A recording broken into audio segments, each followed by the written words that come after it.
I used to believe there were moments in life that no one could take from you. Milestones that belonged not just to the person living them, but to everyone who had loved them into existence. A child's first steps, their first heartbreak, and someday their wedding. I held on to that belief the way you hold onto something fragile, with both hands, careful and certain it would always be there.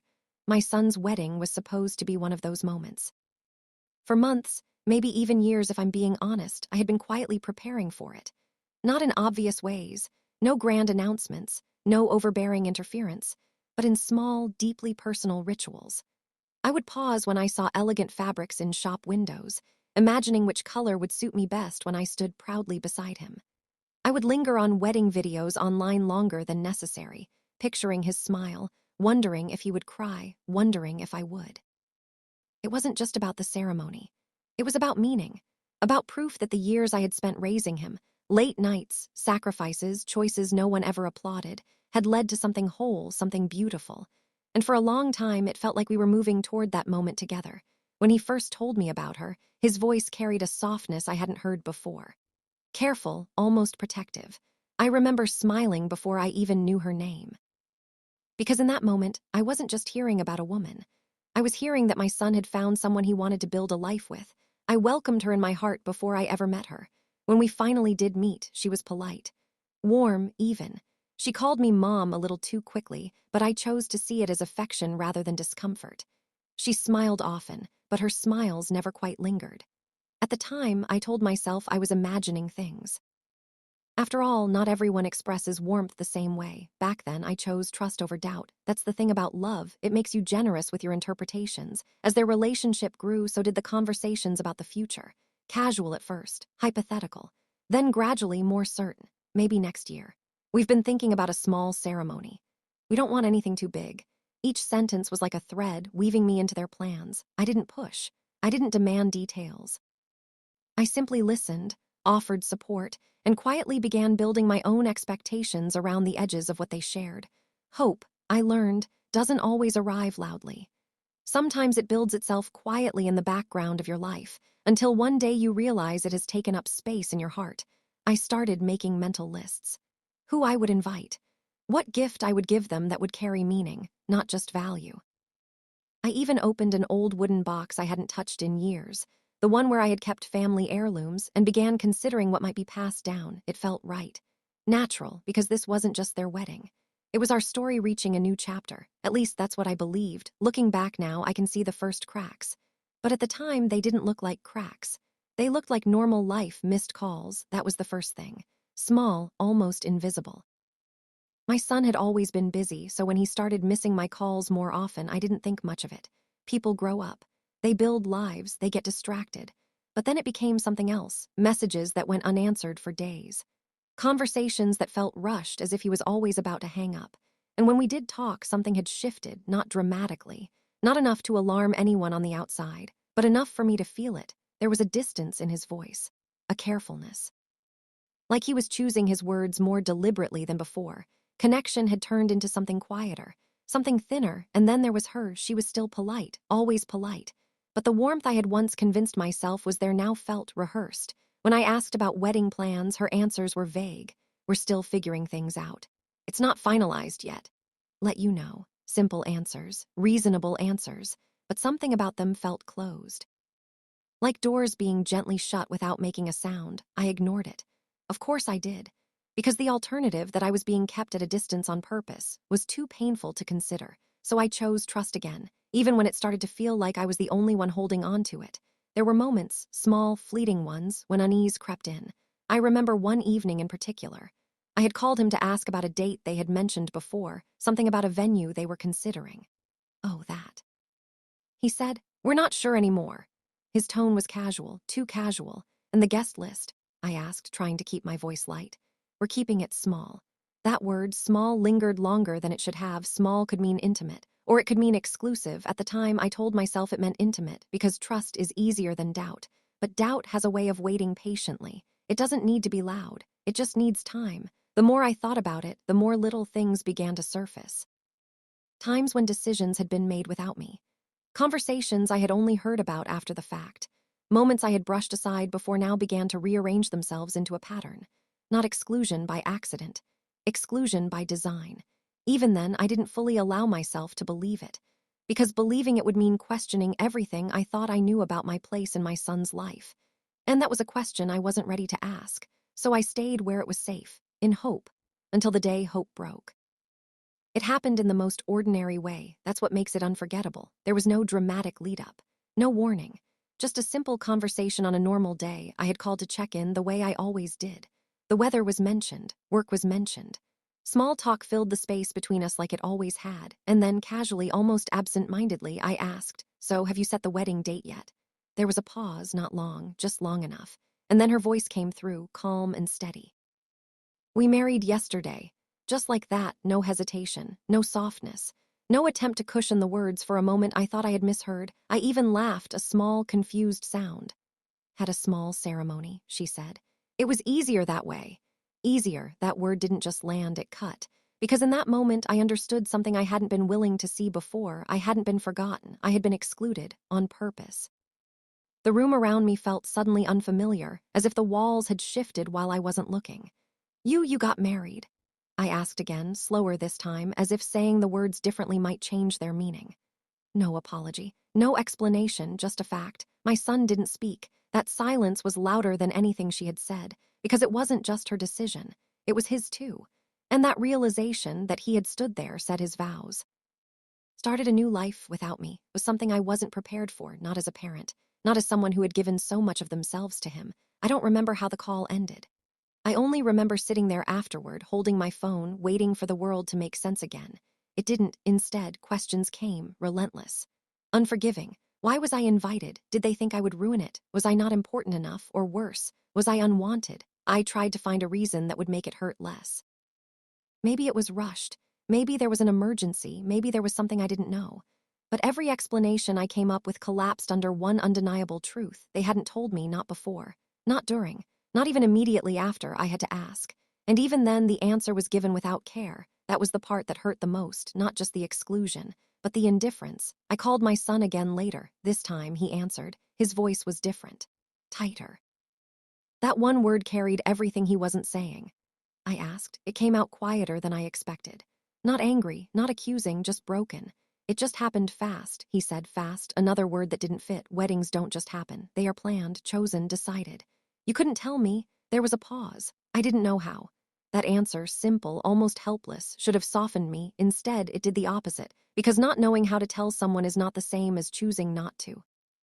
And he had chosen. I could hear something else in his voice too, not just hesitation, guilt, which meant he knew. He knew this would hurt me.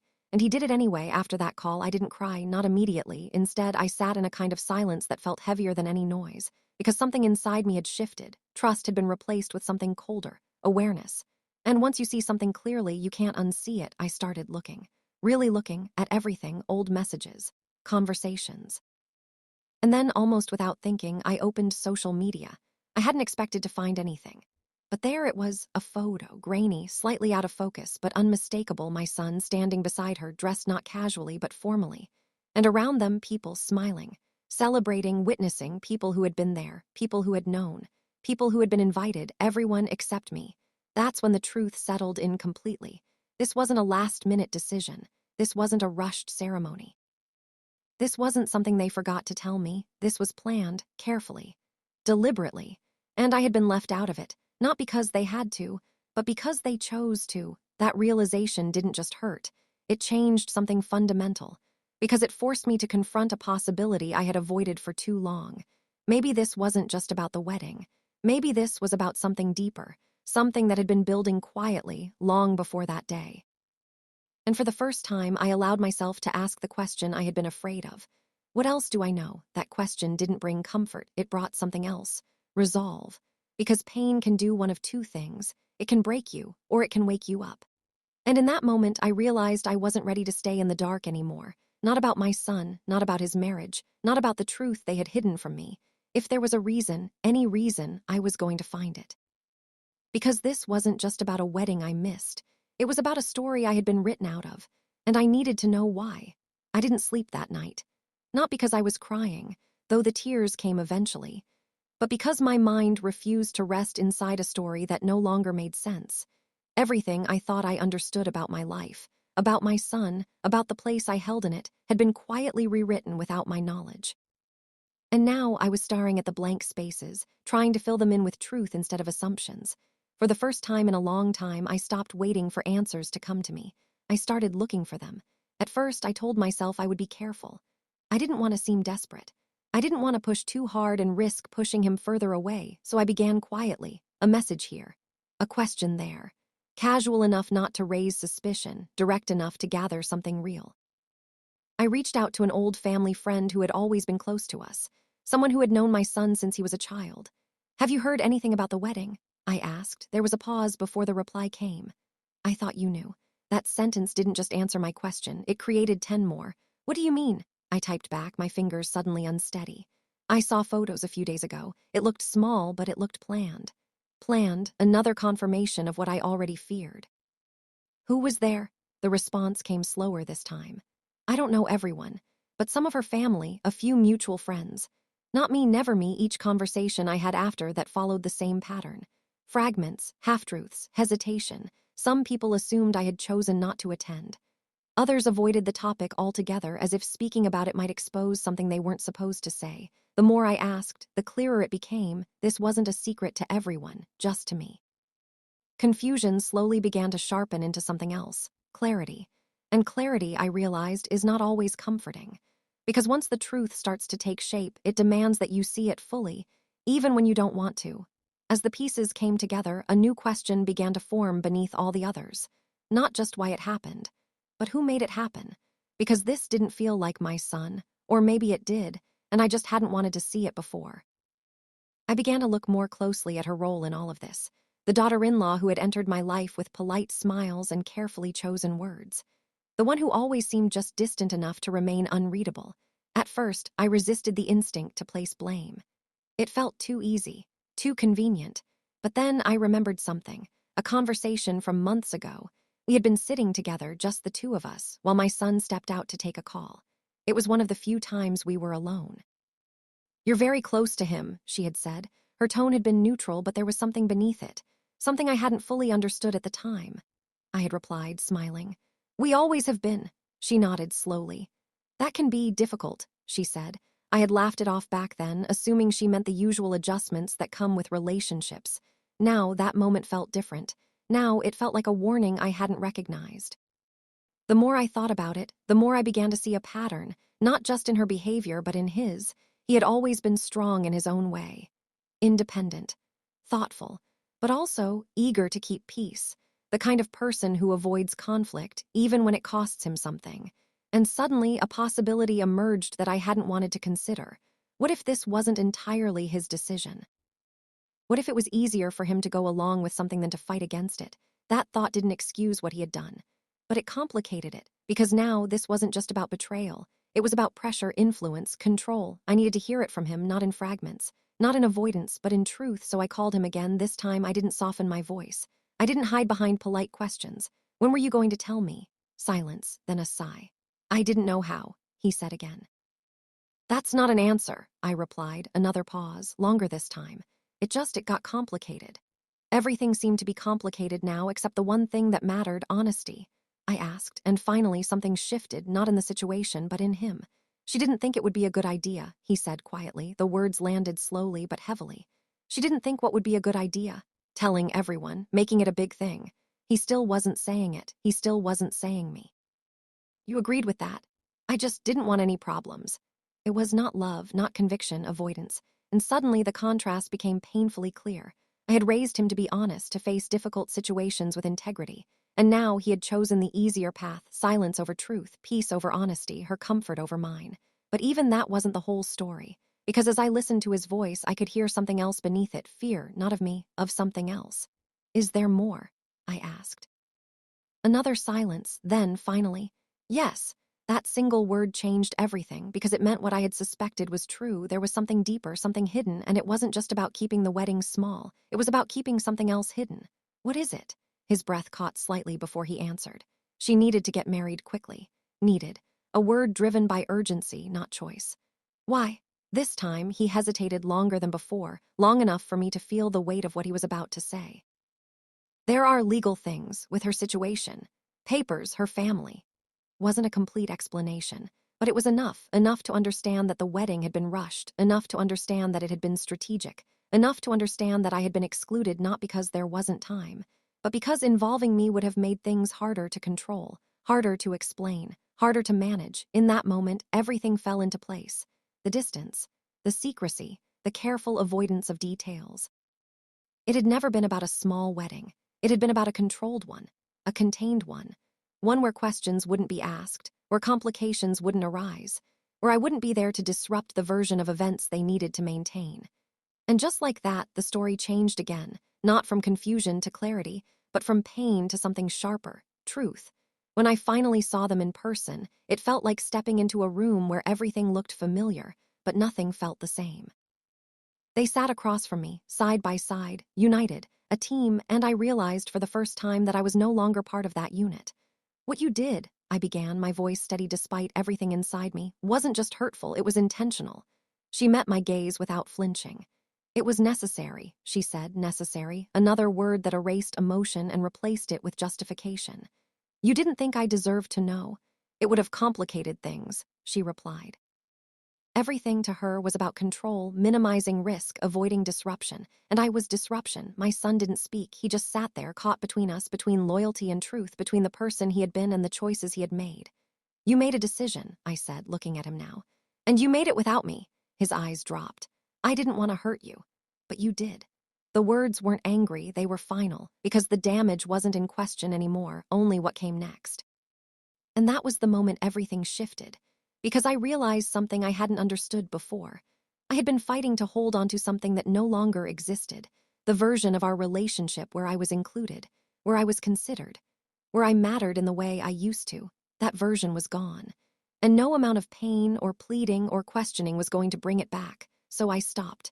Right there, in that moment, I stopped trying to return to the past and started deciding what my future would look like instead. I won't beg to be part of your life, I said quietly. That was new even to me, because for the first time I wasn't speaking from hurt, I was speaking from strength. You made your choice, now I'm making mine. Son looked up then, something breaking across his face. Love you, I said, cutting him off gently. That hasn't changed, but love doesn't mean accepting anything. It doesn't mean being invisible. Filled the space again. But this time it felt different, not heavy, clear, defined, because the lines had finally been drawn. In the days that followed, the consequences began to settle in, not all at once, but gradually. My absence became noticeable, my silence where there had once been effort became undeniable, and my son felt it. He reached out more, called more, tried in small ways to repair what had been broken. But something fundamental had changed. Trust, once broken, doesn't return easily. And I wasn't willing to pretend it had never been damaged. Instead, I chose something harder, something quieter, distance, not out of anger, but out of self-respect, because I had finally understood something I should have known all along. Family is not defined by proximity, or obligation, or even history. It is defined by respect, by honesty, by presence. And when those things are missing, what remains is not enough. In time, the sharpness of the pain softened, not because the situation changed, but because I did.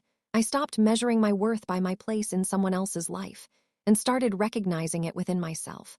The loss was still there. It always would be. But it no longer defined me, because in losing the version of family I thought I had, I found something else, clarity, strength, and a truth I would carry with me for the rest of my life. You can love someone deeply and still choose yourself.